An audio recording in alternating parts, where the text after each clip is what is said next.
নমস্কার, JC news প্লাসের এই বিশেষ পর্বে আপনাদের সকলকে স্বাগত জানাই। জেসি নিউজ প্লাসের এই বিশেষ পর্বে আসন্ন বিধানসভা নির্বাচন নিয়ে আমরা আলোচনা করব বিশিষ্ট সাংবাদিক এবং রাজনৈতিক বিশ্লেষক জয়ন্ত চক্রবর্তীর সঙ্গে। শুনে নেব ওনার মতামত।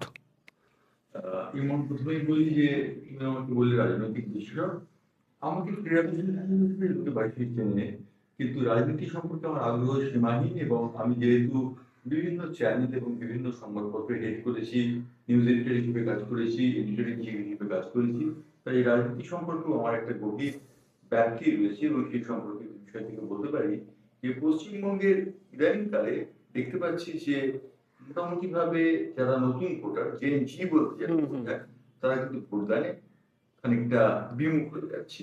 আচ্ছা। কারণটা কি সে সম্পর্কে তুলনা করে দেখতে হবে। এবং সব থেকে বড় কথা যে জি যাদের 18 বছর বয়স সীমা আছে, 1988 সালে সংবিধানের 61 নম্বর ধারা সংশোধন করে তাদের ভোটদানের অধিকার 21 থেকে কমিয়ে 18 করা হয়েছে। এবং 1990 সাল থেকেই তারা কিন্তু ভোট দিচ্ছে 18 বছরের কম বয়স, 18 বছর বয়স 21 থেকে কমিয়ে 18 করা হয় ন্যূনতম বয়স। কিন্তু দেখা যাচ্ছে পশ্চিমবঙ্গে কিন্তু তার রিফ্লেকশন ঠিক মতো করছে না। পশ্চিমবঙ্গের ভোটাররা খানিকটা যেন ভোট বিমুখ হয়ে গেছে, নতুন ভোটাররা। স্যার, এটা কি শুধুমাত্র পশ্চিমবঙ্গে এই জিনিসটার প্রতিফলন দেখা যাচ্ছে নাকি অন্যান্য রাজ্যে হচ্ছে? দেখো, অন্যান্য রাজ্যের তুলনায় পশ্চিমবঙ্গে বেশি একটু, এই জন্য বলবো যে পশ্চিমবঙ্গে এবারে সারের পর দেখা যাচ্ছে 7,48,277 জন বৈধ ভোটার রয়েছে। আচ্ছা। যদিও পশ্চিমবঙ্গের মোটামুটি ভাবে 10 কোটির বেশি, একদম, কিন্তু 7,08,00,000 ভোটার হচ্ছেন বৈধ ভোটার। আচ্ছা। তার মধ্যে স্পেশাল ইনসেনটিভ যে রিভিউ, হ্যাঁ, সেই রিভিউর জন্য আবেদন করেছেন, তার রিভিউ তাদের নাম বাদ গেছে, তারা নাম যোগ দেওয়ার জন্য আবেদন জানিয়েছেন। এমন সংখ্যাটি হচ্ছে মোটামুটি ভাবে 7,44,277 জন। আচ্ছা। অর্থাৎ দেখা যাচ্ছে যে 7,08,00,000 মধ্যে 7,00,000 লোক তারা রিভিউর জন্য আবেদন জানিয়েছে। ওকে। অর্থাৎ এই রিভিউর জন্য যারা আবেদন জানিয়েছে তার মধ্যে তরুণ প্রজন্মের ছেলেরা বেশি আছে বলে আমার মনে হয় না। নির্বাচন কমিশন যদিও এখন হিসেব দেয়নি, কিন্তু তাদের হিসেব অনুযায়ী মনে হচ্ছে যে নতুন প্রজন্মের ভোটাররা বোধহয় খানিকটা ভোট বিমুখ হয়ে গেছে।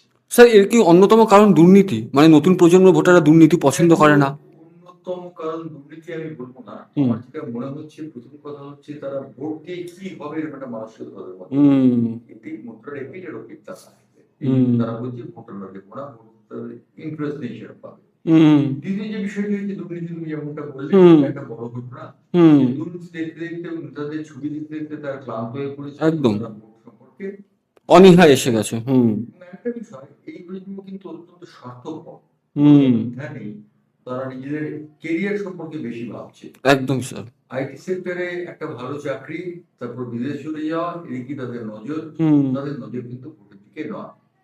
নেতা নেত্রীরা যদি সামনে চাপিয়ে কোন নেত্রী গিয়ে দিল্লির দরবার করুন অথবা এখানে নবান্ন অভিযান করা হোক, তাতে কিন্তু আগ্রহ নেই তরুণ ভোটারদের। ভোটাররা আগ্রহ ক্রমশ হারিয়ে ফেলছেন, এবং আগ্রহ হারিয়ে ফেলছেন বলেই দেখা যাচ্ছে যে তারা বেশ কিছুটা পিছিয়ে পড়ছেন। স্যার, এই তরুণ ভোটারদের কথা বলেন, আমি আপনাকে একটা প্রসঙ্গ জিজ্ঞেস করবো। আপনারা তো অনেক বছর ধরে রাজনৈতিক বিশ্লেষক হিসেবে দেখছেন রাজনীতিকে। 70-এর দশক বা 80-র দশকে ছাত্র রাজনীতির একটা বড় ভূমিকা ছিল। মানে প্রচুর ছাত্র রাজনীতি থেকে অনেক নেতা উঠেছে যারা প্রচুর সময় ধরে কাজ করেছে এবং পশ্চিমবঙ্গকে অনেকভাবে হ্যাঁ অবদান রেখেছে পশ্চিমবঙ্গের উন্নতিতে। অর্থাৎ নকশালপন্থী আন্দোলন সেই সময় সারা ভারতবর্ষে ছেয়ে গেছিল। একদম। ছাত্র আন্দোলন থেকে বহু নেতা উঠে এসেছেন, যেমন প্রিয়রঞ্জন দাশমুন্সী, যেমন সুব্রত মুখার্জি, যেমন শ্যামল চক্রবর্তীর মতো নেতারা সবাই ছাত্র আন্দোলনের ফসল। একদম। কিন্তু এখন আর ছাত্র আন্দোলন সেভাবে হয় না। যেটা হয় স্পোরাডিক। আর জি করে একটা ধর্ষণ হলো, রাস্তায় বললাম, চিৎকার করে গেলাম, তরুণ প্রজন্ম তাদের যোগদান করলো, তরুণ প্রজন্ম প্রতিবাদ জানাবার জন্য যোগদান করলো, তার বিষয়ে আর বিশেষ কিছু আর হলো না। দেখো, 1 বছর হয়ে গেল আরজিকর কাণ্ড নিয়ে এখন কিন্তু নীরব। একদমই তাই স্যার। তারপর আমরা এটাও দেখেছি যে মমতা ব্যানার্জি নিজেও ছাত্র আন্দোলন থেকে উঠেছেন। মমতা বন্দ্যোপাধ্যায় নিজের ছাত্র আন্দোলন থেকে প্রিয়রঞ্জন দাশমুন্সী এবং তুমি যেমনটা বললে সুব্রত মুখার্জি, এখনকার ছাত্র আন্দোলন সেভাবে আর টানতে পারছে না। হুম যদিও দেখা যাচ্ছে বামরা বা অতি বামরা হুম হুম তারা বেশ কিছু মুখ তুলে এনেছে, কিন্তু সেই মুখগুলো বিশ্বাসযোগ্যতা কতটা সে নিয়ে মানুষের মনে কিন্তু সন্দেহ থাকে। একদমই স্যার, এই প্রিয় সুব্রত তাকে জুটি হিসেবে কাজ করতেন এবং তাদের হাতে প্রচুর নেতা উঠেছেন এবং প্রিয় সুব্রতকে আমি যখন তাকে তাদের চিনি অবদানও তো অনেক ছিল। তখন হুম তারা একই রঙের জামা পরতেন এবং একই সঙ্গে থাকতেন। হুম হুম তারা গড়িয়াহাটের বাড়িতে থাকতেন, একই সঙ্গে বসবাস করতেন। হুম পরবর্তীকালে প্রিয়রঞ্জন দাশবংশী বিয়ে করে চলে যান এবং সুব্রত মুখার্জি বিয়ে করার পর অজয় হুম আত্মীয় তিনি বিয়ে করেন, বিয়ে করে তিনি আলাদা হয়ে যান এবং পরে তারা বিচ্ছিন্ন হয়ে যান এবং পরে তাদের রাজনীতিগত কোনো বিচ্ছিন্নতা এসে যায়। হুম কিন্তু তা সত্ত্বেও কোথাও একটা একাত্মবোধ ছিল, হুম যার জন্য প্রিয়র ছেলে মিছিল, হুম তার নাম, হুম মিছিলকে নিয়ে সুব্রত একটা রসিকতা করতেন, এই প্রিয়দা মিছিল নিয়ে এসে গেছে। হ্যাঁ অর্থাৎ প্রিয়দা মিছিল নিয়ে আসছেন, অর্থাৎ প্রিয়দা তার ছেলেকে নিয়ে আসছেন। হুম সুব্রত মুখার্জি কিন্তু বরাবরই প্রিয়দাকে প্রিয়দা বলে সম্মান জানিয়ে আসছে। হুম আমার মনে হয় ছাত্র আন্দোলন থেকে লোক উঠে আসার পরটা অনেকটা কমে গেছে, হুম যে কারণে ক্ষতিগ্রস্ত সুভাষ চক্রবর্তী ছাত্র আন্দোলন থেকে এসছেন, শ্যামল হুম চক্রবর্তী ছাত্র আন্দোলন থেকে এসছেন, হুম রাহুল বাম নেতারা সবাই ছাত্র আন্দোলন থেকে একদমই এসছেন, স্যার। বিমান বসু ছাত্র আন্দোলন থেকে হুম এসছেন। এখন কিন্তু সেরকম ভাবে নেতারা আসছেন। এবং যাদের নাম আপনি উল্লেখ করলেন এবং আমি যাদের নাম বলছিলাম সবাই কিন্তু নিজের কেরিয়ারে যথেষ্ট সফল। প্রিয়রঞ্জন দাশমুন্সী কেন্দ্রীয় মন্ত্রী ছিলেন, নেতারা সফল হ্যাঁ ছিলেন। সুব্রত মুখার্জি মেয়র ছিলেন এবং মমতা ব্যানার্জি রাজ্যের মুখ্যমন্ত্রী, সবাই এই যে সফল। বিমূঢ়তা যেটা হুম দেখা যাচ্ছে, তার সেটা কি আসল ফেলবে হুম আসল ভোটে, এই হুম বিষয়টি বড় হয়ে দেখা দিচ্ছে। আসলে আমার মনে হয় যে নতুন প্রজন্মকে যতদিন না টানা যাবে ততদিন কিন্তু ভোটের আসল পরিচয় পাওয়া যাবে না। হুম হুম কারণ নতুন প্রজন্ম কোথেকে যাচ্ছে, কাদের ভোট দিচ্ছে, কাদের তারা চাইছে, সেটা পরিষ্কার যতদিন না হবে ততদিন হবে না। হুম নয়তো পরিতোষে বৃদ্ধ বৃদ্ধাদের ভোটেই কিন্তু সরকার নির্বাচিত হবে হুম এবং যেটা কোনো মতেই কোনো প্রগতির পথে বাঞ্ছনীয় নয়। হুম স্যার, এর জন্য কি করা উচিত, সরকারের কি কি স্টেপ নেওয়া উচিত বলে আপনি মনে করেন? সরকারের উচিত যে জিনিস সব থেকে উচিত, মন্ত্রীদের আচরণবিধি ঠিক করা উচিত। হুম এই যে মন্ত্রীরা যখন তখন যা খুশি বলে যাচ্ছে, হুম তাতে কিন্তু নতুন প্রজন্ম পছন্দ করছে না। হুম একদক্কা মন্তব্য পছন্দ করছে না, যেমন রবীন্দ্রনাথ শান্তিতে নোবেল পুরস্কার পেয়েছেন তারা পছন্দ করছে না, হুম ঠিক তেমনই একটি বাচ্চার ওজন ৩,৫০০ কেজি, এটা হুম তারা পছন্দ করছে না। বা একদমই স্যার। রবীন্দ্রনাথ শেক্সপিয়ারের সঙ্গে যোগাযোগ করেছেন, এটাও তারা পছন্দ করছে না। হুম ইন্টেলেক্টের অভাব হচ্ছে রাজনীতিতে, তারা মনে করছে। এবং একটা সময় প্রশান্ত কিশোর কিংবা উমা মৈত্র রাজনীতিকেই পেশা হিসেবে নিয়েছিলেন, এখন কিন্তু আর তারা কেউ নেন না।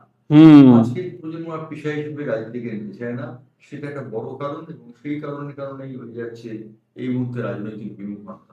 স্যার, এই ইউনিভার্সিটিগুলো যেমন যাদবপুর ইউনিভার্সিটি বা প্রেসিডেন্সি বা ক্যালকাটা ইউনিভার্সিটি, এদের তো একটা ভূমিকা ছিল ছাত্র রাজনীতিতে, এখন তাদের এইভাবে মানে তারা তারা সক্রিয় নয় কিন্তু কেন?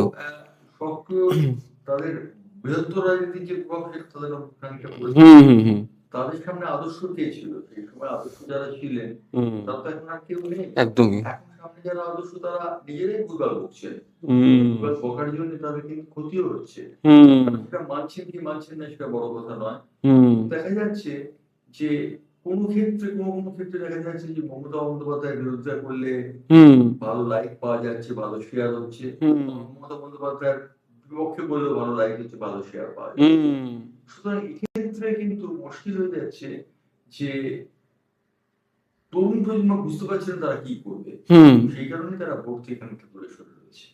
স্যার, আরেকটা জিনিস আমরা লক্ষ্য করছি যে সোশ্যাল মিডিয়াতে তরুণ প্রজন্ম যতটা সক্রিয় বা অ্যাক্টিভ, তারা কিন্তু মাঠে ময়দানে ততটা সক্রিয় নয়।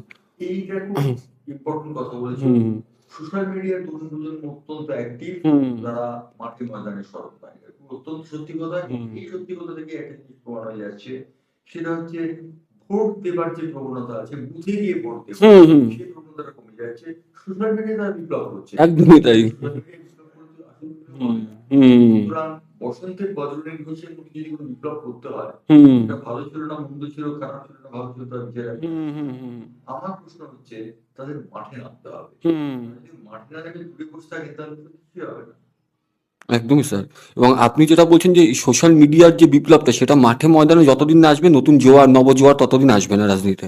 নতুন জোয়ার আসা খুব মুশকিল হুম এবং হুম নতুন নেতা আসতে হবে, যে নেতা ভবিষ্যতের পথ দেখাবে। হুম অভিষেক বন্দ্যোপাধ্যায় ইতিমধ্যে নতুন নেতা হিসেবে চিহ্নিত, শুভেন্দু অধিকারী বিজেপি নতুন নেতা হিসেবে চিহ্নিত, হুম কিন্তু তারাও যেন গতানুগতিক একার মধ্যে চলে গেছে, হুম গতানুগতিকতার পথে চলে যাচ্ছে।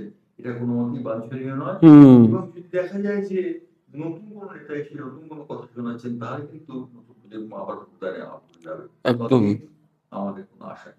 স্যার একসময় বাম রাজনীতিতে অনেক নতুন মুখ ছাত্র রাজনীতি থেকে আসতো, এখন আমরা দেখছি মীনাক্ষী মুখার্জি অথবা শতরূপ ঘোষ বা দীপশিতা ধরের মতো নেতা নেত্রীদের, কিন্তু তারা কিন্তু ভোটের ময়দানে সেভাবে প্রভাব ফেলতে পারছে না। সিপিএম এর বিশ্বাসযোগ্যতা আছে কিনা তাই নিয়েই তো বড় প্রশ্ন হয়ে গেছে। হুম তারা এমন একটি দলকে প্রতিনিধিত্ব করছে, হুম তারা বিশ্বাসযোগ্যতার অভাব বেশ কিছুটা রয়েছে সাধারণ মানুষের মধ্যে, হুম এবং বিশ্বাসযোগ্যতা ভোটারদের মধ্যে যদি না থাকে তাহলে তারা কিভাবে এক্সাইট করবে? মানে ডানপন্থী হোক বামপন্থী সবাইকেই, মানে আপনি বলছেন যে নবজোয়ান না আসলে তাদের পার্টির ভবিষ্যৎ সুরক্ষিত হাতে থাকবে না।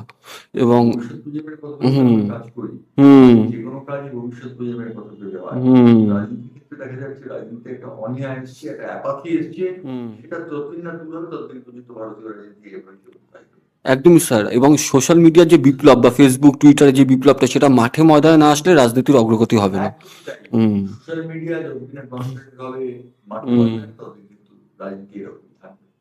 অনেক ধন্যবাদ স্যার আপনার মতামতের জন্য। আপনারা শুনছিলেন জয়ন্ত চক্রবর্তীর মতামত, এই সোশ্যাল মিডিয়ার যুগে কিভাবে ছাত্র রাজনীতি ঘুরে দাঁড়াতে পারে, বা তাদের যে ঋত গৌরব 70-এর দশকে বা 80-র দশকে যেরকম প্রিয় সুব্রত বা মমতা ব্যানার্জির মতো নেতা নেত্রীরা উঠে এসছেন, কেন সেরকম নেতা নেত্রী বাংলার ময়দানে আসছে না, সেই নিয়ে উনি ওনার মতামত জানালেন। এই অনুষ্ঠানটি ভালো লাগলে অবশ্যই লাইক, শেয়ার এবং সাবস্ক্রাইব করবেন জেসি নিউজ প্লাস। এই অনুষ্ঠানটি দেখার জন্য অনেক অনেক ধন্যবাদ। নমস্কার।